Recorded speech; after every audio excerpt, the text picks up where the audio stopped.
Morning, right? Yeah. Still morning, yes. Okay, good morning. So we've made it, guys.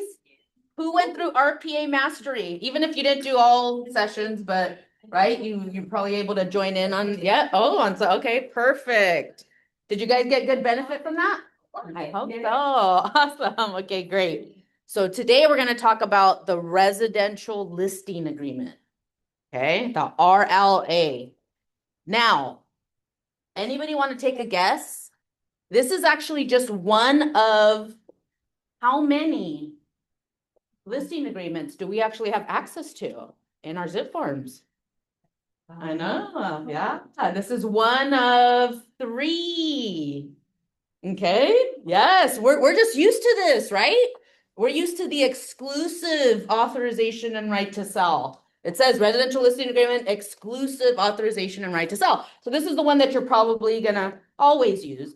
But in order to be a master, right, you need to know in case those conversations come up and you have a seller that says, hey, I'm not really interested in this type of contract, but what about, you need to know, right? What are your options?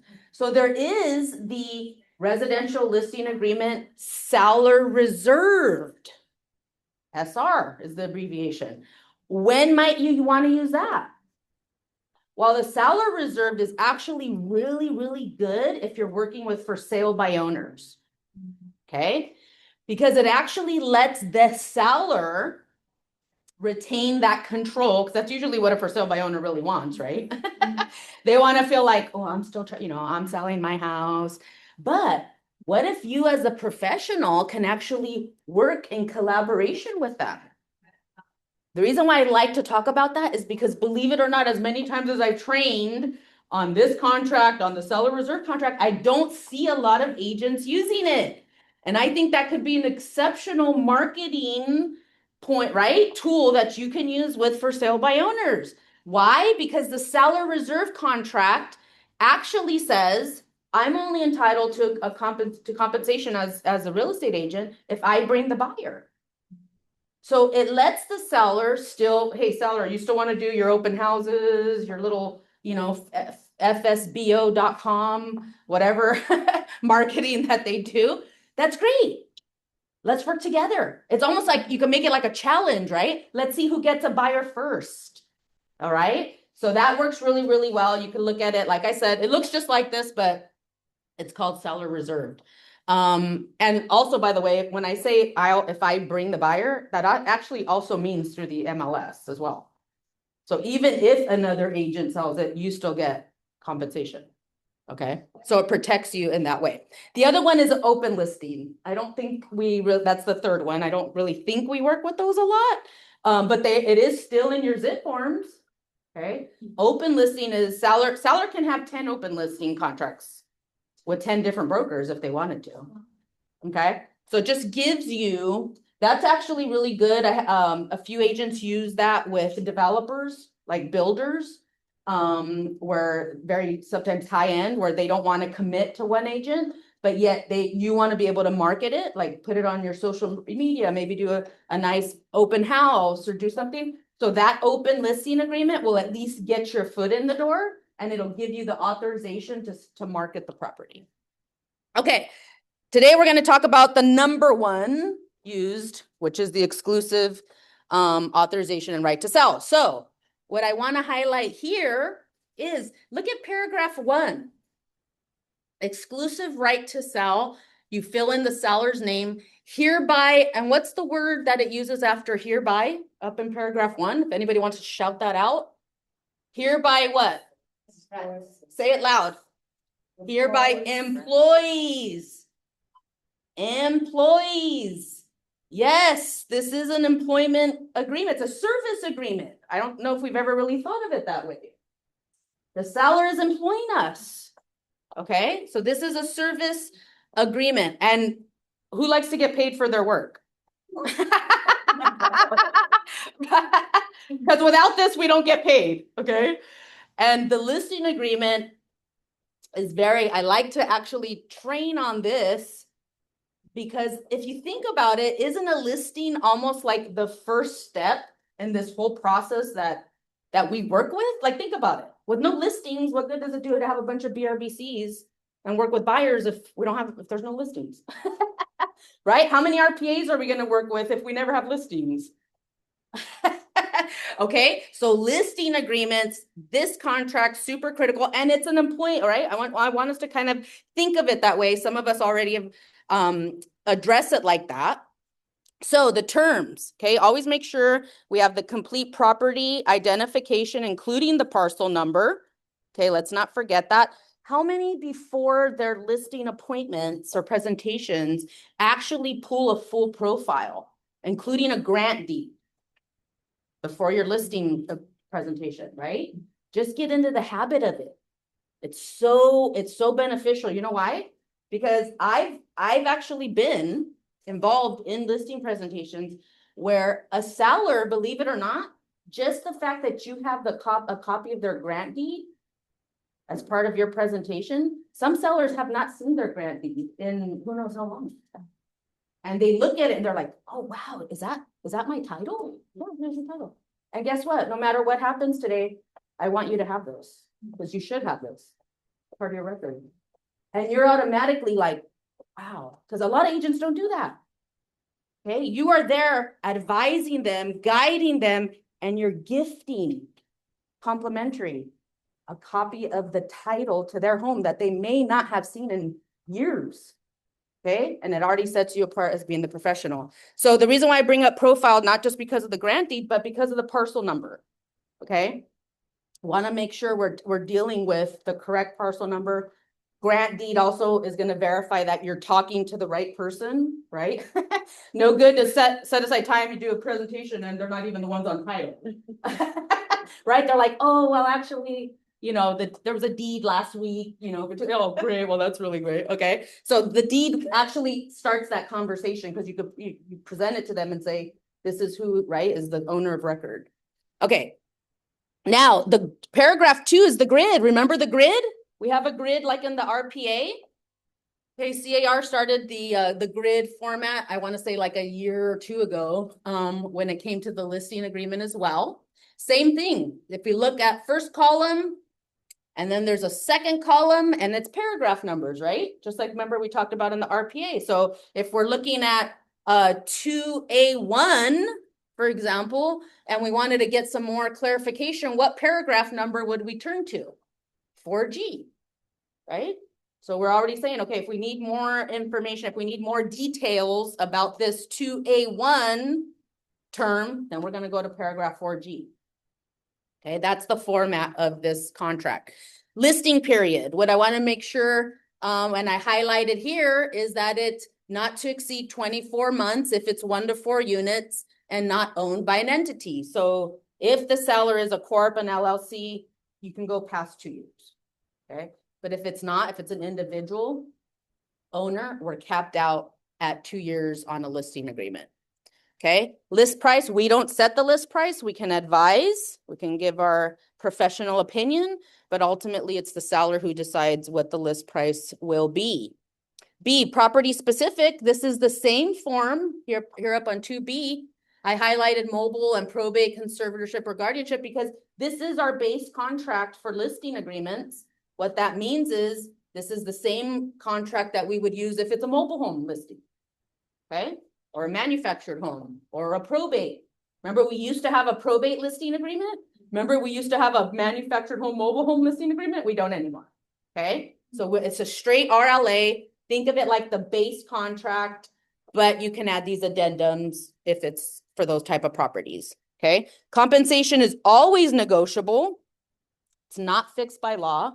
You are all independent contractors, right? So as long as it falls within your brokerage guidelines, right? As far as if there's any sort of minimum amounts of compensation, but that is always negotiable and you always want to make sure the seller knows that, okay? C1, compensation to seller's broker. We wanted to highlight only seller side of the transaction. Why is that so important? Why did CAR have to highlight that? Well, that's because, isn't it kind of nice? I always like to look at the brighter side of things, but can you believe it's been 2 years since the whole NAR settlement? Remember when that came down? And then they took out, right, co-op compensation out of the MLS, and now everyone was like, like, how do buyer's agents get paid now that it's not in the MLS anymore? Okay, and we pivoted, right? Our industry pivoted. We actually, some of us stepped up even stronger, where there's some buyer's agents that actually are making more now than they did before. So the reason why it says only seller side of the transaction is because one of the benefits of that, I think that huge industry change 2 years ago, is that now we go into listing appointments and we only have to focus on our side of the compensation. Isn't that nice? Do you remember those old conversations? You try to get 5%, you try to get 4.5 because you know that you're going to split it, or you know you got to worry about what am I going to offer to a buyer. You don't have to do that anymore. You don't have to do that. You just focus on, what do I charge? What's my professional service fee? We don't even have to worry about now what a buyer's agent's going to charge. We don't split it. We don't have to worry about any of that. So CAR wanted to make sure we know that we're only going in there talking about our side of the transaction. That could be a percentage, that could be a dollar amount. You see that there. It could be a schedule. Okay. C2. Now there's this additional compensation to seller's broker for what? Additional effort. That's kind of like an interesting way of putting it. Additional effort needed to facilitate transaction if buyer is not represented by a real estate agent. But this does not apply to dual agency. Now, what does that mean? In 4C, we'll expand on it a little more, but this is what it means in highlight. If broker is not representing buyer, broker is advised to provide the unrepresented buyer with a buyer non-agency agreement, BNA. This is new. This was part of the June 2026 revision of the RLA, okay? Highlight, if broker represents both buyer and seller, broker must obtain a separate written agreement with buyer that establishes the broker's right to compensation for buyer side of the transaction. Okay, so now we're talking about two different things in this paragraph.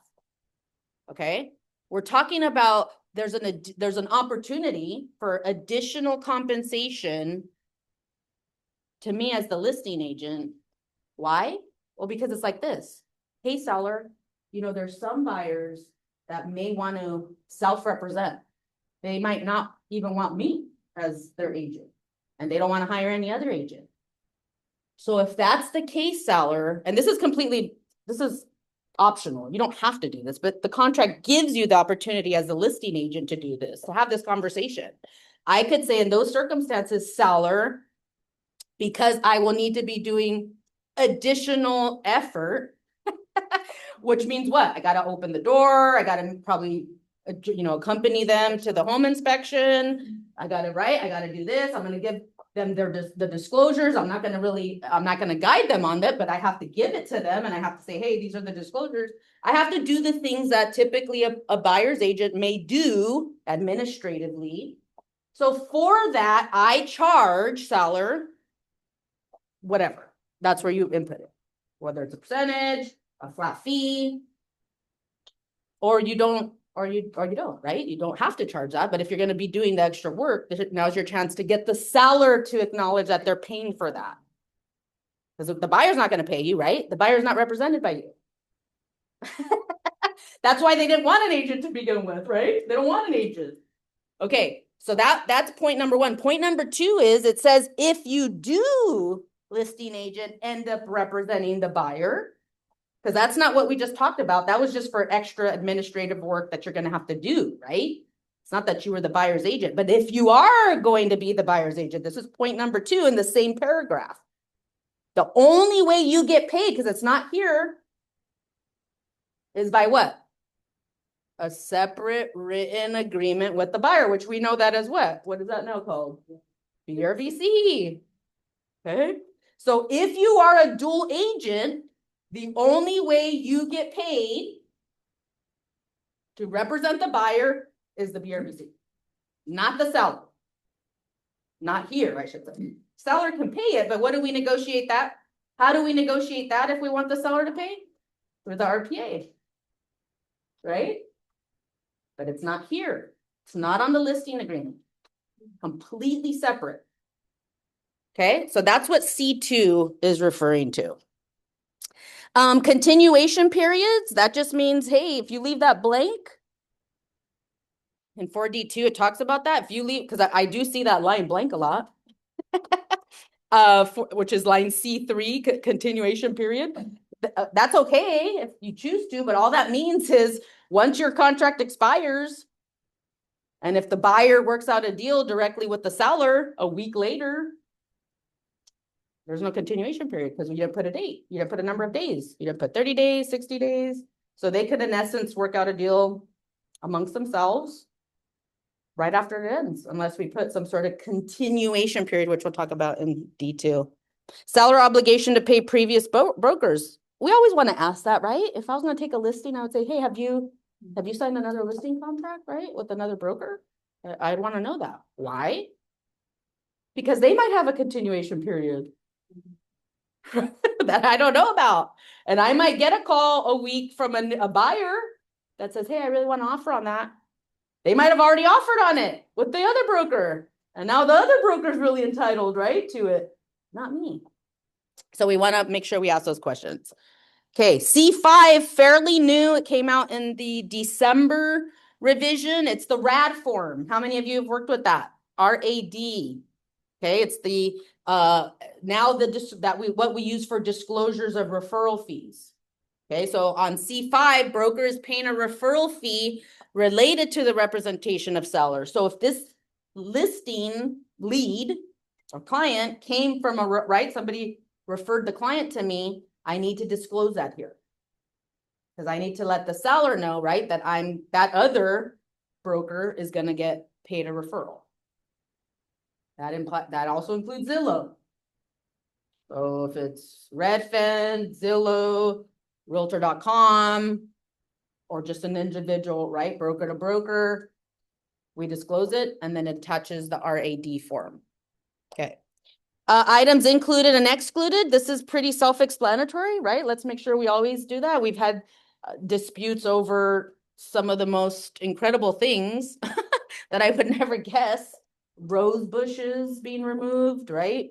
Because sellers have an emotional, right, connection to them.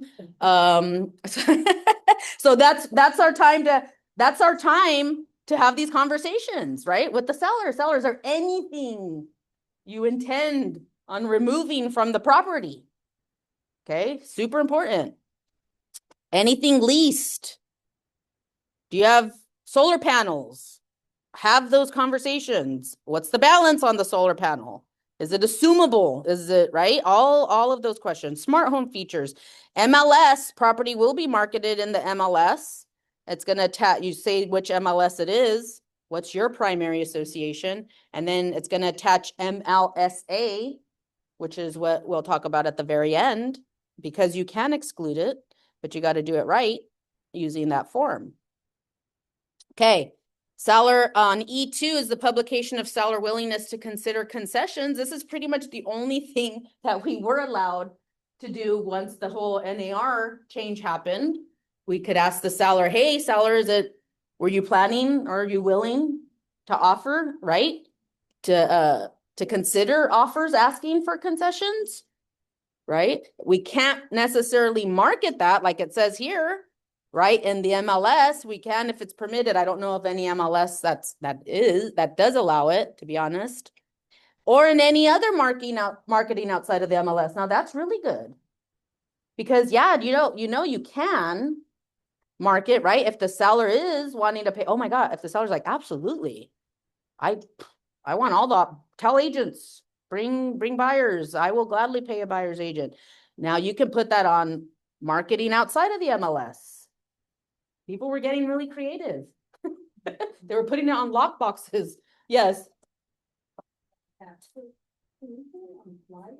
You absolutely can. Just check that. Just check that box where it says in any other marketing outside of the MLS. Okay. Yeah. The only thing that changed with the settlement is the MLS. Okay. No longer can you can't even use, some agents were trying to use codes, right? Like 333 and like kind of give like us like subliminal messages to agents, like we're still paying you. Yeah.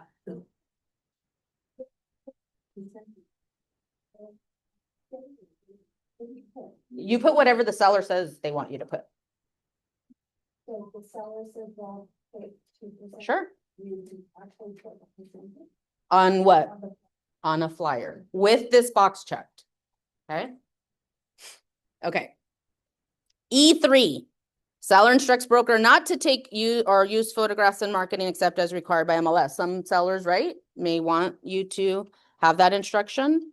Now, brokers and sellers duties, F1, the timing of these offers. So seller instructs broker to present all offers received as soon as practicable, which pretty much means, right, hey, I got an offer. Hey, seller, we got an offer, right? Let them know.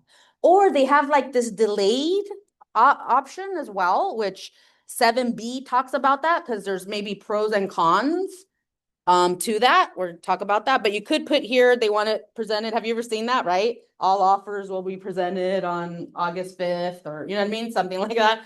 Well, that obviously has to be only at the seller's instruction, which is what you would do here. F2, supplemental offer letters, buyer letters. It's going to default to seller instructs broker not to present those buyer letters. I actually stopped seeing them personally. I don't know if you guys still see them, but there was a time where buyer's agents would automatically cut, right? We used to call them love letters. We used to call them buyer love letters. So I think because of the issues, even legally, that were coming down because of a result of those, it's going to just default to not present them. Now, you could change that, right? But they're acting, it says, if that's the case, you're acting against broker's advice, right? And some brokerages actually even have a policy that just says, absolutely not, we will not present them, right? Because of the fair housing issues that those can bring up. Even unintentionally, it's pretty sad, but it's better not to even put yourself in that situation. F3, investigation reports. Why is NHD automatically checked? It won't let you uncheck it. Anybody want to guess?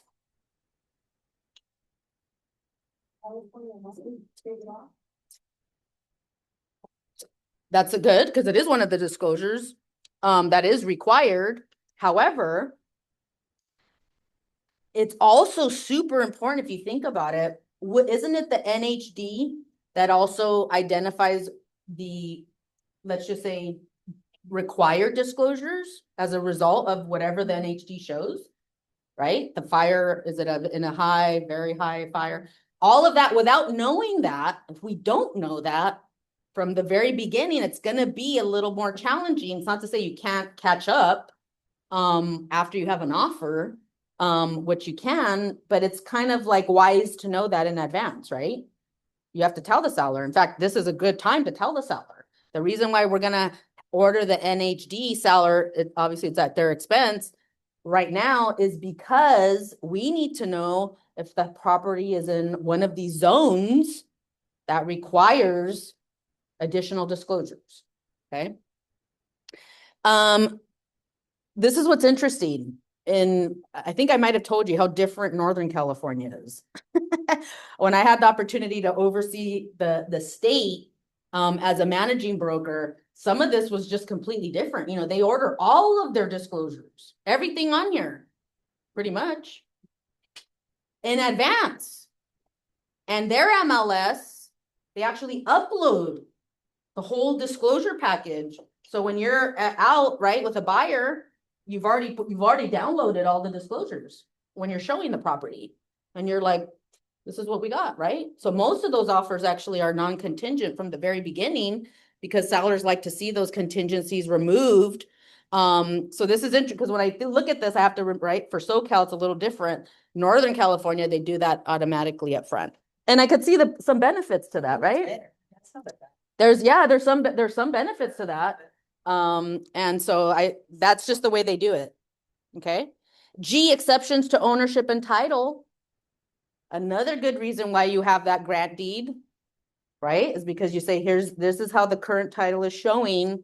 Is there anything that I need to know, right, regarding this? And that's where sometimes conversations come up about maybe divorce situation, right? Maybe somebody passed away, right? And one spouse actually that shows on titles no longer living. So then you got to talk about that and work closely with the title company on any of those type of issues. Does the seller intend to include a contingency for a purchase of a replacement property? We need to have those conversations. Before, the contract didn't have this line and we were always having to deal with it later, right? Like, oh my God, now the seller, I wish they would have told us that when we listed, now they're saying they don't want to enter into an offer until they find something. Well, now this has been here a good while. And now we have that SPRP form, so we can have these conversations at the very beginning of the listing phase. Okay, do they opt out of a lockbox? Do they opt out of a sign? Is there any additional terms that we need to know? And now we get into those other pair, right? So that's it for the grid. That's all the negotiating terms. That's all the instructions to us. Okay. So that way it's very clear, seller, this is right. This is the seller instructing us. This is what they're saying for price. This is what they're saying about all these other terms, our compensation. But now we get into some advisories, right? The BCA is going to automatically be included.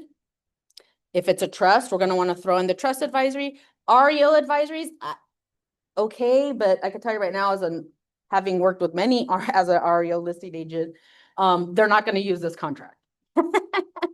An REO won't, right? So, I mean, unless you have a private, very little financial institution locally, and then they probably use this, then attach the REO listing advisory. Okay, addenda. Is it a short sale? Anyone here seen short sales? Yes. Yeah, you starting to see them? A few, huh? A few pop up here and there. I've seen a few. Especially in this area. Okay. Yeah. There was a time period where actually the majority of my business was short sales, negotiating short sales. We'll pivot, right? If that happens to one day be the case, then we pivot and we'll do trainings on short sales. Okay. 4, compensation to broker. Remember how we said? It's not fixed by law. It's always negotiable. So it takes that clause and now it's just kind of expanding on it. That what I highlighted here is 4C, because it just reiterates what we all remember. We talked about that additional compensation. It's just reiterating that broker's advised to confirm again that if they're not representing the buyer, then we need to provide that B&A form. This wasn't on there until the June of 2026. Has anybody worked with a B&A form before? It's called a buyer non-agency agreement. Okay. B&As, SNAs are actually really good. SNA is the opposite. Seller non-agency agreement. That's really good for when have you ever had a client, a buyer client that's like, I really love this property. Can you find out if it's for sale? Or I see it somewhere on a website. It's not in the MLS though. And it ends up being kind of like a for sale by owner, right?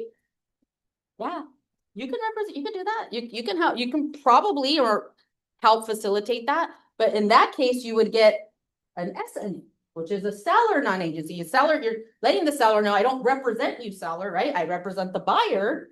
This is an offer that I'm presenting on their behalf. So you can get those conversations started. So think of B&A, right? As if the buyer's not represented. SNA is if the seller's not represented by an agent. Okay, we already talked about compensation terms. Now, what's interesting about compensation terms is this is the paragraph that talks about is, I understand compensation is earned, but it's a few things, it's only earned contingent upon. So, number 1 is a completed transaction, right? I only get paid if the transaction gets completed, okay? Or seller default. And that's the part that becomes a little gray, okay? Seller default. That's a whole other conversation. It takes a lot of broker involvement right? If anyone is gonna pursue a seller for compensation because of seller default. But normally, I think we stick with a completed transaction, right? I get paid seller at close of escrow. So I basically don't get paid until you get paid. Okay. Or the continuation of, remember the continuation period? You don't want to leave that blank because why? Because it says here that whatever that number of days are, so let's just say you just even put 30 days, just put something, right? That means that if any prospective buyer, like this paragraph says D2, physically entered and was shown the property during the listing period or any extension by broker, for whom broker or any other broker submitted to seller a signed written offer. Okay, so you're protected. However, what does it say here? Let me move up. It says broker's right to compensation, at the very top, pursuant to this paragraph shall only apply. So even if you put 30 days, 60 days, 90 days for continuation, it shall only apply if prior to expiration of this agreement or any extension, broker delivers to seller a written notice of the names of such prospective buyers. There's a form for that, and that's the NPB. So it does no good to put a number of days if you're not going to make sure that the day it expires, as long as it's not after, you deliver this notice and you say, hey, seller, I showed the property to A, B, C, D, or an offer came through from E, F, G. So guess what? If within that continuation period, any of those people end up, right, ultimately purchasing the property, I get a commission. Okay. Or seller interference, which again, that's where you now have to get, right, management involved in those type of situations. E, additional compensation terms, buyer breach. Okay, this is interesting. Not very often used, but it's good to know because if a seller says, what does this mean? Right? Like why, I always, okay, I know I've dated myself many times, you guys, right? And I've told you the funny stories of starting in this business almost 35 years ago, that the we had no internet, right? It was completely different. So this was one of those things that the reason I was so motivated as an 18-year-old to master these contracts, which they were only like, a listing agreement might have been like 2 pages at that time. Okay, was because I always thought, what if I'm ever sitting in front of a client and they point to a paragraph and they say, hey, Gina, that's great that, you're telling me all this, but what does this paragraph mean? And I always felt, even if it's like a random paragraph, I never wanted to be caught off guard. So that's why I made a commitment to mastering every single paragraph, because I really thought, yeah, that could happen, right? I wanted to know what every single paragraph meant. Okay, so this is one of those paragraphs that we just kind of skim over. But yeah, a listing agent is entitled to compensation if a buyer cancels. And if a buyer cancels and the seller retains the deposit, like let's, in those cases, right, where maybe the buyer removed all contingencies and sorry, lost their deposits, 5,000, 10,000, whatever, 15,000. Yeah, the listing contract does say if completion of the sale is prevented by a party to the transaction other than the seller, so let's just say buyer, it's a buyer breach, then compensation which otherwise would have been earned under paragraph 4, which was, remember, whatever we put, shall be payable only if and when the seller collects damages by suit, arbitration, settlement, or otherwise, and then in an amount equal to the lesser of 1/2 of the damages recovered or the above compensation, after first deducting title and escrow expenses and the expenses of collection and suit, if any. So yeah, yes, technically you could. If a seller, you did all the work as a listing agent, buyer defaulted, buyer lost their deposit to the seller, you are entitled to half. It's it. Either it says the lesser of 1/2 of those damages. So if it's right, they got 10, then that would mean 5. Or your compensation, whichever's less. Now, do we ever have those conversations with the seller? I don't think so. You're entitled to it, but the reason why I think we don't is because let's think about that. Because I know I've personally been in that situation a few times. We're not really talking so much to the seller about, hey, I'm owed, all right, you got $10,000, I get half of it, because we're so focused on just getting it remarketed, right? If that ever happens, I think we're usually just telling the seller, like, it's okay, seller, I know they canceled, right? But let's just get back on the market. I don't think we're focusing on this, but I think we should know that it's on the contract. Okay, in case it ever comes up. What if it's a seller that's made it really clear to you, Gina, this has been a nightmare of a transaction. I don't want to sell anymore. I have no intention of relisting anymore. Then I would have that conversation. I would say, I understand, right? And according, right, to the contract, there is, right? Like, in other words, it at least gets you to have that conversation if you choose to. Okay, escrow instructions. Of course, this actually can act as an instruction to escrow, this listing agreement, if you ever needed to submit it to escrow. Okay, seller compensation obligations to other brokers. Didn't we say the reason why we want to know, seller, have you entered into a listing agreement, right, with any other brokers because of this?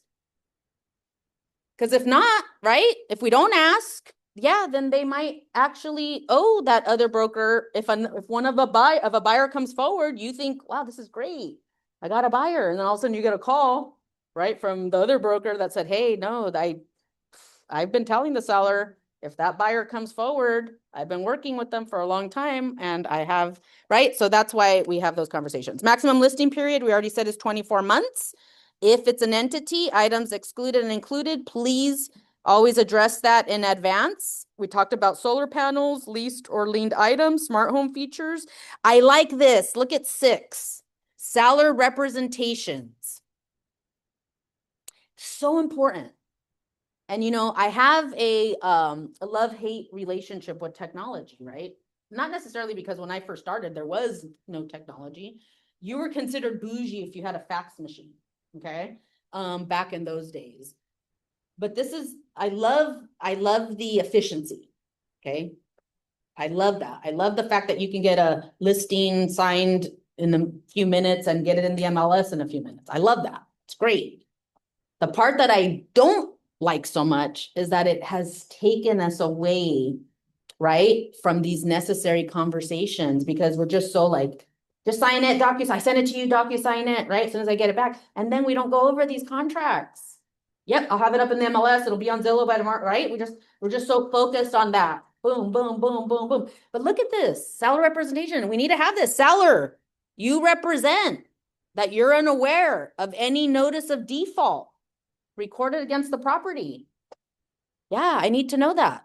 Any delinquent amounts due under any loan secured by or other obligation affected. Are you behind? Are you behind on your mortgages? I need to know.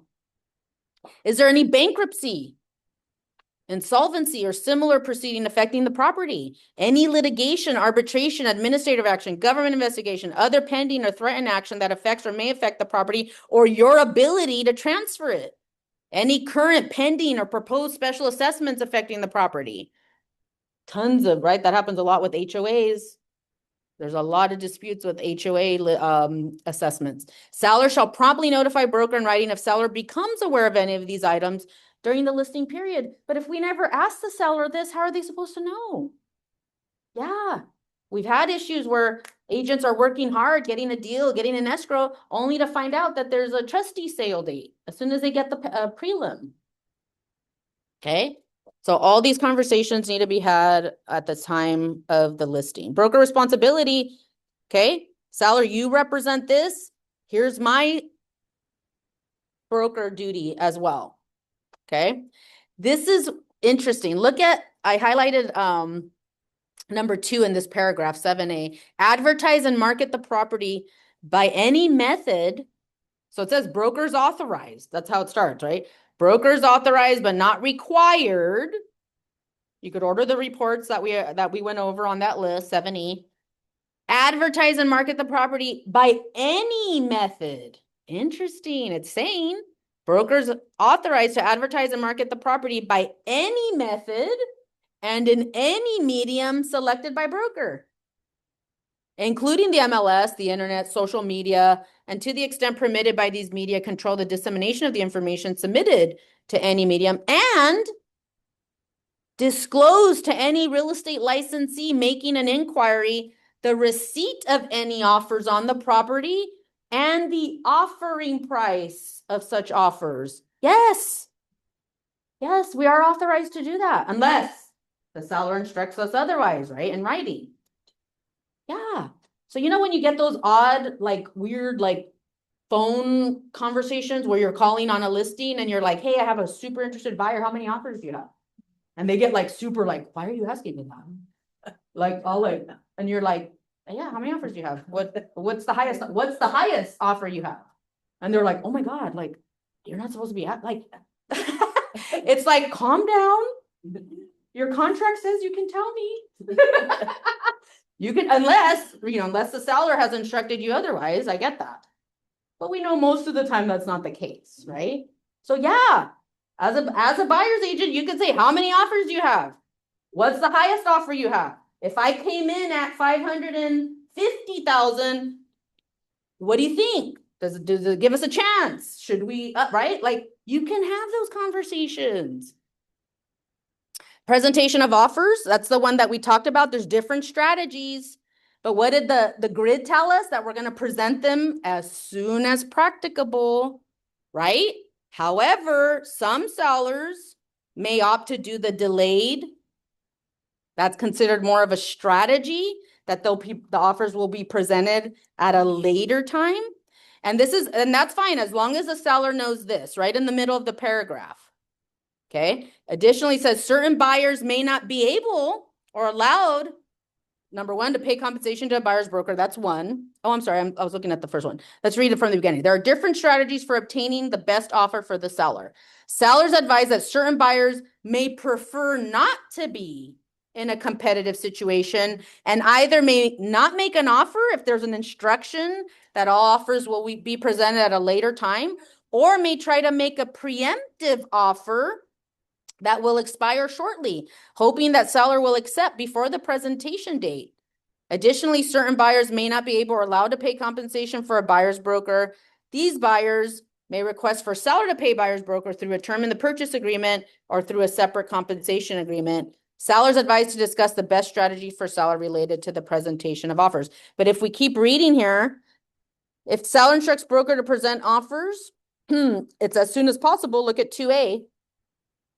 Okay, as soon as possible, unless you give written contrary. And then look at B, seller instructs broker not to present offers until a later time. Sellers elected to have broker hold all offers, present them to the seller at, let's just say a week or whatever, a week later. Broker will inform seller that an offer has come in. We still got to do that.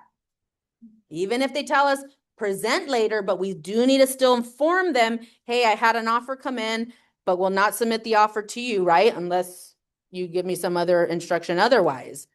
And local MLS rules may impact this practice. So that's the point. We always have to tell the seller, right? Hey, I have 2 offers. Just so you know you said not to present them till, next weekend or whatever, but I already have 2 offers. I have 3 offers. Okay. And we already talked about the buyer letters, extremely problematic. And it defaults to the fact that we will not present those. Seller agrees to consider all offers presented by a broker to act in good faith. Investigation and reports will be at the seller's expense, right? It's a good idea. It says, the second sentence here says, if property is located in a common interest development, the HOA, sellers advise that there may be benefits to obtaining those documents prior to entering into escrow with the buyer. Such benefits may include, but not be limited to, potentially being able to lower costs in obtaining the documents and avoiding potential delays or complications due to late or slow delivery. I think that's a good idea, the HOA docs, right? Haven't we run into issues of delays on HOA docs? So I think that's always something good to consider if the seller wants to get a head start. Seller's going to indemnify us through this contract from all claims, disputes, litigations, and costs arising from any incorrect or incomplete information that they provided to us. Okay. Deposit and agency relationship. So remember on the deposits, they go straight to escrow. Okay. I want to make sure that that's clear. That's what the RPA is going to advise as well. The AD form, the disclosure, the representation, I'm sorry, the regarding agency relationships is also included here.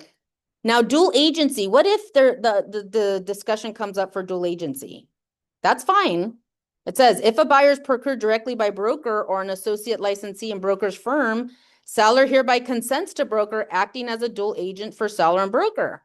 Now, this is the key, the second highlight. Seller understands and agrees that a dual agent may not, without the express permission of the respective party, disclose to the other party confidential information, including but not limited to facts related to either buyers or sellers' financial position, motivations, bargaining position, or other personal information that may impact price, including the seller's willingness to accept a price less than the listing price or buyer's willingness to pay a price greater than the price offered.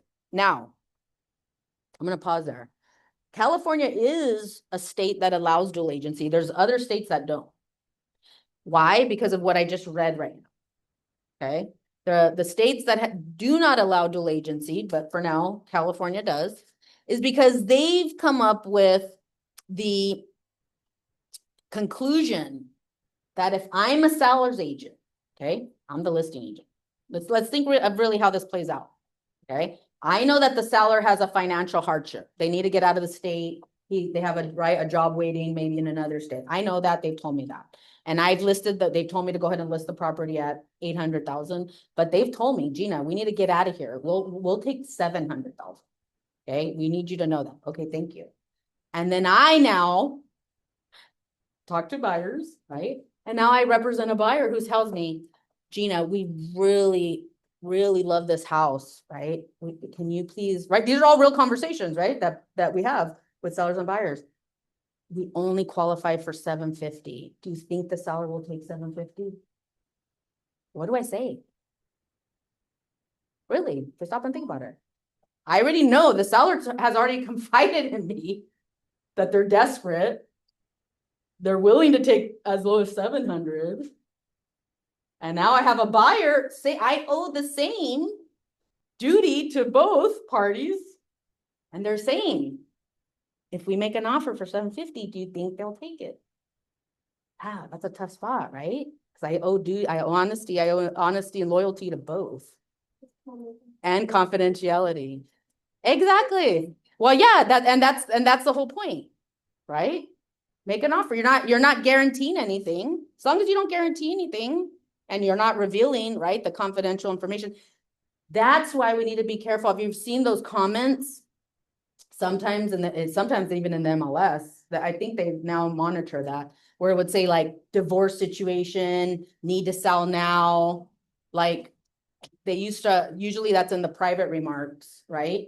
That is exactly what we need to be careful as agents, because that is revealing what? Motivations, bargaining position, personal information. Okay, unless the seller has given you written permission to disclose their circumstances, when you get calls, we don't have the permission to say that. Okay, unless the seller has told us to do so. Okay, showing properties. We already said, right? We need a BRBC if we're going to be working with buyers that are even interested in our own listing.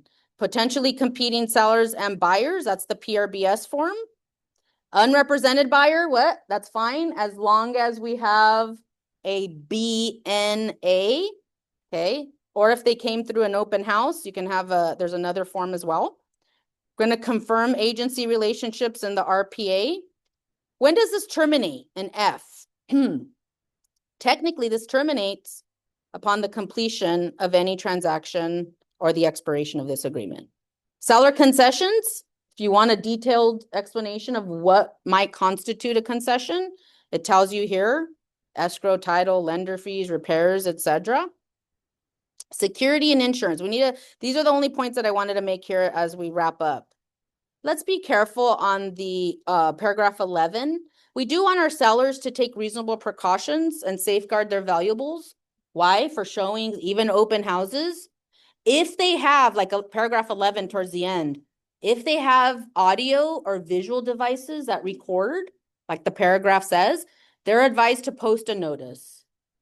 Okay, there's been a lot of issues that have resulted later from not even potential buyers really, that were discussing certain things at the house and it came out on a recording. They're not very pleasant. And later on, right? So sellers advised to disclose if there's recording devices.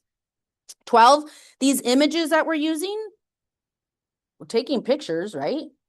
They're going on the internet unless the seller instructs us otherwise. Seller acknowledges that once images are placed on the internet or on social media, neither the broker nor the seller, really, if you think about it, has control over who can view such images, what use they make of those images, how long such images may remain available on the internet, and seller assigns any rights in those images to the broker and agent and agrees that those images are the property of the broker agent, and the agent can use those images for advertising even post-closing, right? Post-transaction, and for their business in the future.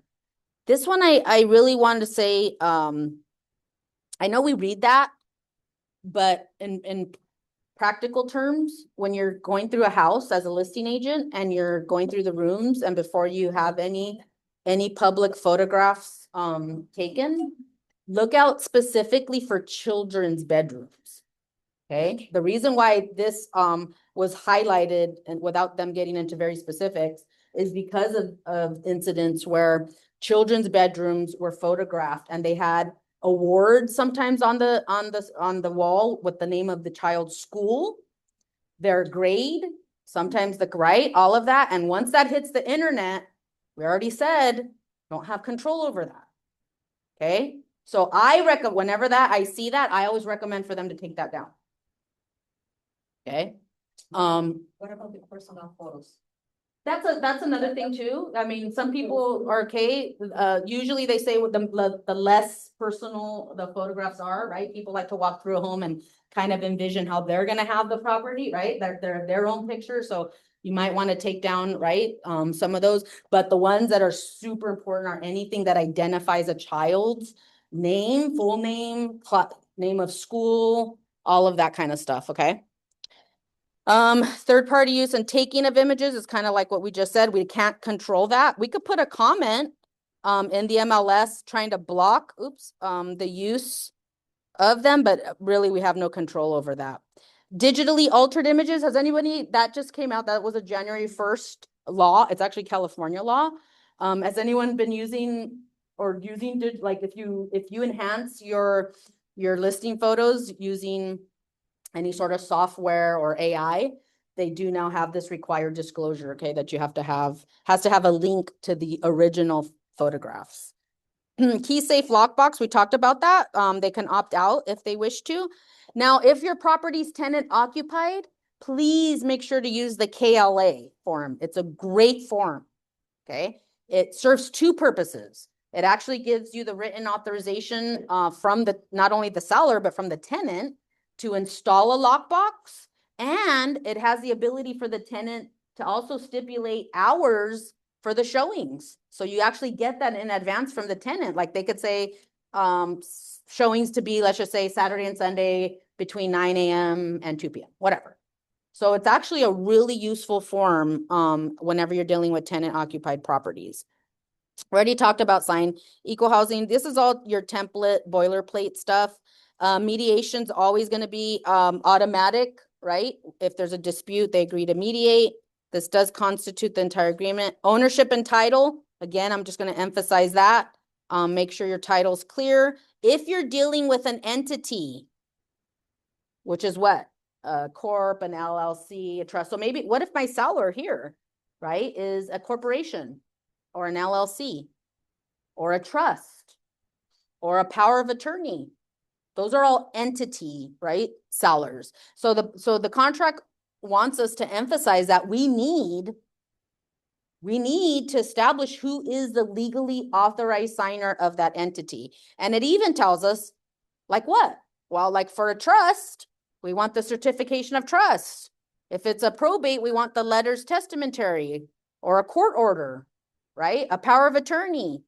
If it's a divorce situation, the court order actually will suffice. Corporate resolution or formation documents of the entity. The point is we want to make sure who is the person that's going to sign here, right? Now on our signature page, are we dealing with the right person, the authorized person? If we fill out this box here, then we don't need the RCSD. Do you guys remember the RCSD form? It's the representative capacity signature disclosure, but it says here, no, if this paragraph is completed, then we don't need that form, right? So let's make sure we get as much of this completed as possible. This is just identifying who the authorized signer is on behalf of the entity. What happens if you need more than two signatures, right? Or more, you have more than two sellers. Then attach, like it says here in the signature area, the additional signature addendum, ASA. What happens if it's a co-list or I have multiple agents that are representing the seller? So if the agents are all within the same brokerage, that would be the AAA form, additional agent acknowledgement. Okay. What if it was a co-broker? In other words, we're co-listing with two different brokers. That would then be the ABA, which is the additional broker acknowledgement. Okay, completely fine. We just got to make sure that it's all properly documented. And then the last thing here is the MLSA. Do you guys remember the SELM forms? Who remembers the seller exclusion from the MLS form? We don't have that anymore. Okay, so remember if a seller was to say like, so if Jennifer tells me, hey Gina, we're so right, get my property listed, but I don't want to go in the MLS. And she might say, I don't want to go on the MLS at all. Like, I just want you to, find the buyer and that's it. Okay. Or she might say, I don't want to go on the MLS for whatever, 30 days, right? Well, there's a few things that we want to get ready. Okay. We used to use the SELM form in those situations. It was called seller exclusion of the multiple listing. That form doesn't exist anymore. Okay. It's now here on the ML, and the MLSA is automatically attached to your listing agreement. So that's good because we used to have to remember to attach the SELM. Now this is automatic. And it's pretty much anything that has to do with the MLS. Like, what is the MLS? This is great. What happens if you want to opt out of the MLS? Well, it talks about there's an impact, right? You might have less you're going to have less visibility, less activity, reduction in exposure. It talks about clear cooperation. But this is the part that I want to show you. Talks about delayed. This right here, it's the third page, and it's called seller instruction to broker.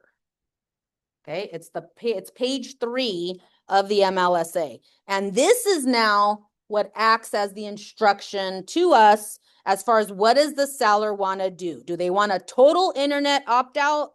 Do they want a limited opt-out? Is it just certain features that they want opted out? And then for marketing, it's going to default, look at 2A, it's going to default to full exposure, which means we're going to market the property with full exposure to the public at the beginning of the listing period. Okay, that's the default. Look at 2A. There's no box next to 2A under full exposure, which means it's automatic. However, the seller can tell us, instruct us, if they do want a delayed marketing. Do they want a coming soon? Do they want the office exclusive? The reason why I highlighted here in 2D, I highlighted the very last sentence, which says the property listing will be submitted to the MLS within 1 business day. That's super important because the actual sentence, the full sentence says, seller understands and agrees that should any public marketing of the property occur, including showing of the property to clients of an outside brokerage, the property listing will be submitted to the MLS within 1 business day. So we need to be careful if we're doing any sort of marketing, and that includes flyers. That even includes putting your for sale sign. Okay, I've seen agents get hit with a $5,000 no warning, citation, violation. Because guess what? It's typically other agents, unfortunately, that report it. They drive by, they see a sign, and they're like, oh, this is not in the MLS. Let me call the board. Okay, and then, yeah, we'll get hit with a $5,000 fee. Now look at number 2, that's the begin the marketing the property to the public under full exposure through the MLS on what date? That's fine too. Okay, they can tell us specifically what date they want it to be in the MLS, and then they sign it. So that is the residential listing agreement exclusive, right? Because we know there's 2 others with the MLSA, which talks all about MLS and instructions to us. I know that was a long one, but we did it. We went through the whole listing agreement. Now, do you have any questions? Yes. If that happened, do we still fax or email the information to the MLS as far as the? They now have, I do have a seller yeah, who always is like, oh, let's go ahead and try for like 2 weeks Yeah. or a month, Mhm. and then, so. yeah. Okay. CRMLS actually has something that's called a registered listing. So you could actually do that online now. Yeah, yeah. I know it used to be a form. Yeah. But now they let you just register it online. Okay. Yeah, for if the seller wants it excluded. Yeah. Yeah, so you can do that online now, yeah. Where is the certification of trust in the trust? It's usually the very beginning. So it's basically like a summary of the trust. And the only reason why I know that is because I just I just had my mother-in-law's trust done 2 weeks ago. So we got all, Actually say certification. yeah, it's actually at the top, it's called a certification of trust. Oh, Yeah. So yeah, and it's basically like a summary of the trust, yes. I have a question about the purchase agreement. When it's a dual agent, you know, at the top where it says the agency. and Yes. only have one agent, but then so then when me as representing the buyer, so when I'm responding, I had trouble with the paperwork on, do I include, there's another paperwork that says, so I added the other agent, the co-agent on that one, but I don't know, do I add the regular agent on that one and the co-agent on the other, paperwork, or added the listing agents, So if you're within the same brokerage, so it's Uh, different. okay. They have, I wrote an offer representing the buyers, but there's a co-agent. So I don't know, is he supposed to sign it too? but that co-agent is also representing the buyer? No, I'm sorry, they're representing the seller, there's 2 agents representing the seller. Okay, so it's not you. Okay, so they're representing, 2 agents are representing the seller. okay. So are they with the same brokerage? Yes. Okay, so they would provide you with the AAA. It's their responsibility. Yeah. Not mine to. No. Addressing the counter offer to include them. Right, yeah, they should provide that. I mean, it's part of it's part of the contract, remember the box that they would check off? But, oh, I don't have it here, the RPA, I was gonna show you. If you notice the RPA broker section, they actually do accommodate 2 agents. Right. Yeah. At the last page. Yeah, yes. Yeah, and so at the last page. Yes. Yeah, so, but sometimes I've seen more than 2. And even when they have that, usually they are still gonna do the AAA, but as long as they're on the RPA listed in that section, it's fine. That's the agent on there. Yeah, did they put the other agent on there? I did because I wrote the RPA. Oh, you did, oh, so you already knew, oh, wow. Oh, and you already knew that there was a that's great. Yeah, perfect. Yeah, that's great. I just don't know if I'm supposed to use that AAA or add the additional. No, yeah, you're fine. As long as they're on the RPA, you're okay. Yeah. Any other questions? Yes, I do. Oh, yes. Hi. Hi. Is it my turn? Yes. Okay. Question. So would the MLS amendment that we substitute with the SELM previously? So in terms of coming soon, do we still need to, is this still the same as coming soon, or do we need to put it in the MLS, or we can just depending Yeah, on what the so- seller mhm. wants. Yeah, great question. So coming soon is actually it's completely different than excluded. So coming soon is immediately you would enter it into the MLS as a coming soon status, and it's only set for 21 days. It will never go past 21 days. In fact, it doesn't let you extend it either. It's a one-time shot at a 21-day, and that gives you the access or the ability to publicly market. So on a coming soon, you can put a for sale sign. You can do social media announcements, all with the, of course, very clear coming soon status. What's the one thing you cannot do on a coming soon is showings. Okay, so that's the key, but you can do public marketing. Remember how that's different, because when we talked about fully excluded, you can't do public marketing. Okay, that's the key difference. So coming soon is definitely an option as long as the seller knows it's a one-time 21-day opportunity to get a head start, typically on the public marketing with no showings, no open houses, and no showings, not even to your own clients. I see. Okay, thank you. Yeah. Yeah, you're welcome. Any other questions? Yeah. So what we put, if we do coming soon, we put in that already for exposure, we put the date of the day of the coming soon. No, you would actually just check coming soon. See where it says 2C? Right here, 2C. Uh-huh. Yeah. Yeah. 2C, right there. That's a coming soon status. Any other questions? No. All right, guys. Well, 2 weeks is what? Our last session. But it's August 12th, and we're gonna go over the BRBC, buyer broker agreement. All right. Thank you, guys.